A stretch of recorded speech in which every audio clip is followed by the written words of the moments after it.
ভাই মনে হচ্ছে দুইভাবে মোবারকবাদ। আমি একজন প্রবাসী, আমার নাম পরিচয় প্রকাশ করতে চাচ্ছি না। আমি এখন আপনাকে যা বলবো তা আসলে কোনো ঘটনা না, এটা আমার পরিবারের সাথে গত 20-25 বছর যাবৎ চলে আসা কিছু বিষয় মাত্র। প্রথমে বলে রাখি, আমার পরিবার বলতে আমরা 3 ভাই এবং আব্বা আম্মা। ভাই 1993 সালে আমাদের বাড়ি সাগরে ভেঙে যায়। আমরা 1993 সালের 27 মে আমাদের নতুন বাড়িতে উঠি। বলে রাখা ভালো, আমাদের নতুন বাড়িতে আমরা 1992 সালে একটি ঘর তৈরি করি, যেটা আমরা আসা পর্যন্ত প্রায় 1 বছর খাচ্ছিল। আমরা যখন আমাদের নতুন বাসায় আসি তখন আমি মাত্র ক্লাস 6 এর স্টুডেন্ট। আমার আম্মার টিচার, আব্বা ব্যবসা করতেন, 2 ভাই পড়ালেখার কারণে চট্টগ্রাম থাকতেন। আমার এক দূর সম্পর্কের খালা পড়ালেখা করার জন্য আমাদের সাথে থাকতেন। আমরা বাসায় আসার পর প্রথম কিছুদিন ভালো ছিলাম, কিন্তু কিছুদিন যাওয়ার পর আমরা লক্ষ্য করলাম সন্ধ্যার পর আমাদের ঘরের চালে ঠিক মাঝখানে কিছু একটা পড়ছে। আমাদের ঘরের পেছনে অনেক নারকেল গাছ, আমরা ভাবলাম হয়তো নারকেল পড়ছে, কিন্তু সকালে নারকেল দেখলাম না। এভাবে কিছুদিন গেল, একই স্থানে প্রতিদিন আওয়াজ হওয়ার পরও আমরা টিনের মধ্যে কোনো দাগ দেখতে পাই। এভাবে কিছুদিন গেল এবং আমরা একই স্থানে আওয়াজ হওয়ার পরও টিনের মধ্যে কোনো দাগ দেখতে না পাওয়ার কারণে আমরা যে পরিমাণ আওয়াজ হলো তাতে দিন চেপে যাওয়ার কথা, তারপরেও কোনো কিছু পেলাম না। এর কয়েকদিন পর সন্ধ্যার পরে মনে হলো যেন দক্ষিণ দিক থেকে কিছু একটা উড়ে এসে আমাদের টিনের চালে বিকট আওয়াজের সাথে পড়ে। এরপর বিড়ালের মতো পুরো টিনে হাঁটতে থাকে। এরপর সেই নারিকেল বা কিছু পড়ার একটা আওয়াজ পাই আমরা এটাকে বিড়াল ভেবে কাটিয়ে দিই। এভাবে চলতে থাকে। এর ভিতরে আব্বু এক হুজুরকে এনে আমাদের ঘর বন্ধ করে দেন, কিন্তু সমস্যা চলতে থাকে। এরকম আরো সুন্দর সুন্দর ইমেল এপিসোড পেতে চ্যানেলটি সাবস্ক্রাইব করবেন। সন্ধ্যায় আব্বা বাজার থেকে মাছ পাঠান, আম্মা মাছ কুটতে থাকেন, আমি পড়তে বসেছি। ঠিক এই সময়ে এই মুহূর্তে মনে হলো বড় কিছু একটা উড়ে এসে টিনের চালে পড়লো এবং সেটা টিনে হাঁটা শুরু করে দিল। কিছুক্ষণ পর দেখি আমাদের পেছনে জানালায় কিছু একটা দিয়ে আঘাত করা হচ্ছে। আম্মা বের হয়ে গিয়ে দেখলেন কিছু নেই। এইভাবে একে একে সব জানালায় আঘাত চলতে থাকলো। আম্মা যাচ্ছে, কিছু দেখতে পাচ্ছে। এরপর আবার পেছনে আরেকটা জানালায় আগের গুলোর চেয়ে অনেক জোরে জোরে আঘাত করা শুরু করলো। আমার বের হবে। এইভাবে চলতে থাকে আমাদের ঝামেলা, কিন্তু এটাকে নিয়ে আমরা একটুও চিন্তা করি। এইভাবে কিছু না কিছু প্রতিদিন চলতে থাকে। আর নারকেল টাইপের যে পড়ার আওয়াজটা, সেটা প্রতিদিন চলে। কিছুদিন পর আমরা এক হুজুরকে আনলে হুজুর আমাদের বাসা থেকে বেশ কয়েকটা তাবিজ উদ্ধার করেন, কিন্তু সমস্যা থামে না। বড় ঘটনা ঘটে 1998 সালের ফেব্রুয়ারিতে। আমাদের টিনের চালে ইটের টুকরা পড়া শুরু হয়। প্রথমে আমরা ভেবেছি পাড়ার দুষ্টু ছেলেদের কাজ, কিন্তু পরে গিয়ে দেখি এটা ক্রমশ বৃদ্ধি পাচ্ছে। শত শত মানুষের সামনে টিনের চালে ইট পড়ে, ইট নিচে গড়িয়ে পড়ছে, কিন্তু কোথা থেকে ইট আসছে তা কেউ দেখতে পাচ্ছে না।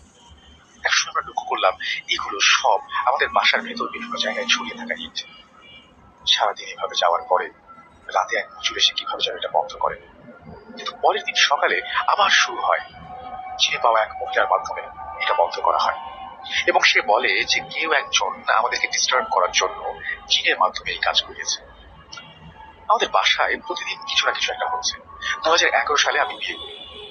বিয়ে করার কয়েকদিন পর আমি লক্ষ্য করি যে কিছু একটা আমাদের টিনের চালের উপর এসে লাফ দিয়ে পড়ছে এবং আবারও সেই একই ঘটনা, বিড়ালের মতো হেঁটে হেঁটে সে টিনের চেপের ওপর দিয়ে আমার পা বরাবর আসে, আমাদের রুমের ওপর ঠিক আমার পা বরাবর আসে।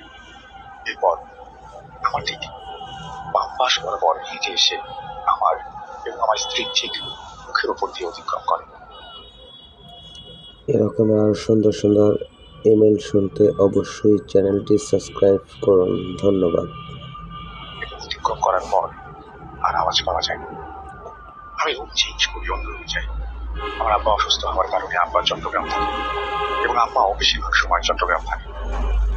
আমি দেশে থাকতে মোটামুটি ভাবে রাজনীতির সাথে জড়িত ছিলাম, তাই মাঝে মাঝে অনেক লেট করে ঘরে ফিরতাম। 2012 সালে একদিন রাতে প্রায় 1টার দিকে বাসায় আসি, এসে আমার স্ত্রীকে দেখে কথা বলে এবং তার হাতে একটা টর্চ নিয়ে বাইরে টয়লেটে যাই। আমি টয়লেটে বসা অবস্থায় দরজার একটা ফুটো দিয়ে দেখতে পাই বাইরে এক মহিলা সবুজ পাড়ের সাদা কাপড় পরে দাঁড়িয়ে আছে এবং কান্না করছে। কিন্তু তখন বাইরে অনেক অন্ধকার ছিল। আমি চিন্তা করি হয়তো আমার স্ত্রী ওঠা। আমি টয়লেট থেকে বের হয়ে এসে দেখি মহিলা আমাদের পুকুর পাড় দিয়ে বাগানের দিকে চলে যাচ্ছে। আমি কিছুটা পিছু পিছু যাই। এরপর আমি টর্চ চালাই, দেখি কিছু নেই। আমার হাতে অনেক পাওয়ারের টর্চ লাইট ছিল। আমি চারদিকে খুঁজতে থাকি, দেখি না। এরপর আমি ঘুমিয়ে যাই এবং আমার স্ত্রীকে সকালে জিজ্ঞেস করি সে রাতে বের হয়েছিল কিনা। সে বলে সে বের হয়। আমি ওকে আর কিছু বলি না, কারণ এত বড় বাসাতে সে একা থাকে। এরপরে বাসায় কেউ ছিল, আমি একা ছিলাম। রাতে বাসায় এসে দরজা খুলে শুনতে পাই কেউ যেন আমার রুমে খুলে গান গাচ্ছে। আমি রুমে গিয়ে দেখি কেউ নেই, গানও বন্ধ। আমি রুম থেকে বের হয়ে টিভি রুমে আসলে আবারও নতুন শব্দ।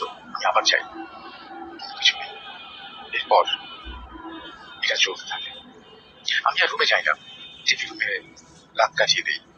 এভাবে চলে অনেকদিন।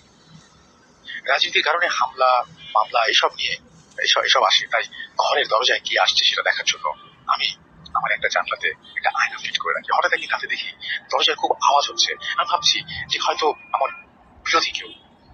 এবার আমার স্ত্রী এবং আম্মাকে চুপ থাকতে বলে আমি আয়নাতে দেখতে গেলাম কি এসেছে। আয়নাতে আমি কাউকে দেখতে পাচ্ছি, কিন্তু দরজার আওয়াজ হচ্ছে, এটা চলে। এখন আমাদের সবাই চট্টগ্রামে থাকে, কিন্তু আপনি বা যে কেউ আমাদের সাথে আমাদের বাসায় গেলে রাতের বেলা কিছু না কিছু ফিল করবেন। বাসায় ঢুকলে বুঝবেন বাসাটায় কিছু একটা হচ্ছে। আমার অনেক বন্ধু এগুলো দেখে রাতে বাসায় যাওয়া বন্ধ করে দিয়েছে। আপনারা বলবেন আমরা হয়তো আমার তো কোনো আমরা তো কোনো ক্ষতি স্বীকার করিনি, কিন্তু আসলে আমাদের অনেক বড় ক্ষতি হয়ে গেছে, এখনো হচ্ছে। আমার বাবা খুব সৎ একজন ব্যবসায়ী ছিলেন, খুব বড় ব্যবসায়ী ছিলেন, কিন্তু ধীরে ধীরে ওনার ব্যবসায় লস করে উনি ব্যবসা ছেড়ে দিতে বাধ্য হন। খুব অসুস্থ, খুব সুস্থ সবল মানুষটা তিনি অসুস্থ হয়ে যান। আমার আম্মা অসুস্থ হয়ে যান। সবচেয়ে বড় বিষয় যেটা, আম্মা বাসা থেকে বের হয়েছেন এবং 100% সুস্থ, সারাদিন স্কুলে ক্লাস নিচ্ছেন, উনি সুস্থ, কিন্তু বাসায় আসার সাথে সাথে উনি অসুস্থ। উনি আর শোয়া থেকে উঠতে পারেন না। 2003 সালে আমি ব্যবসা নিলাম, খুব চমচমার ব্যবসা, লস হল। পরিবারের সবাই ইনকাম করা সত্ত্বেও আমাদের প্রচুর বিপদ হয়ে যায়। আমার বড় 2 ভাই মাসিক স্যালারি প্রায় 2 লক্ষের কাছাকাছি, তবু আমাদের কোনো উন্নতি হচ্ছে না, কোনো কিছুতে সফলতা পাচ্ছি না। আর সমস্যা হচ্ছে আমাদের বাসায় আমার মামা মামি কিছুদিন হলো ওদের মধ্যে ঝগড়া হয়ে শেষ পর্যন্ত ডিভোর্স হয়ে গেছে। আমার বড় ভাইকে বিয়ে করানোর পর 1 বছর সব ঠিকঠাক ছিল, কিন্তু এরপর আমার ভাবির সাথে তার সম্পর্ক অবনতি ঘটে। আমার স্ত্রীও বিয়ের 1 বছর পর্যন্ত সম্পর্ক আমাদের ভালো ছিল, তারপরে আমাদের মধ্যে ঝগড়াঝাটি লেগে আছে এবং পরিবারের মধ্যে যে শান্তি ছিল সেই শান্তি পুরো নষ্ট হয়ে গেছে। আমরা আমাদের বাসা থেকে সময় অনেক দাবি উদ্ধার করছি। অনেক কিছুতে আমি এই বিষয়ে জিজ্ঞেস করছি, সবাই বলে কেউ আমাদের পরিবারের ক্ষতি। এরকমের আরও ভালো ভালো ইমেল এপিসোড শুনতে অবশ্যই চ্যানেলটি সাবস্ক্রাইব করে রাখবেন আর বেল আইকন দিতে ভুলবেন না। এবং সংসারে অশান্তির জন্য কিছু একটা বলছে, এর কোনো সমাধান খুঁজে পাচ্ছি না। এমন কাউকে পাচ্ছি না যে এর সমাধান দেবে। আপনাদের যদি কেউ থাকে জানা, তাই নাম্বারটা দয়া করে দেবেন। আর হাফেজ, অনেকদিন ভাইকে বলবেন আমার বিষয়টি দেখার জন্য। হাফেজ, আমার পরিচয়টা প্রকাশ করবেন না। উনি লিখেছেন সন্দীপ চট্টগ্রাম থেকে। আমি পরিচয়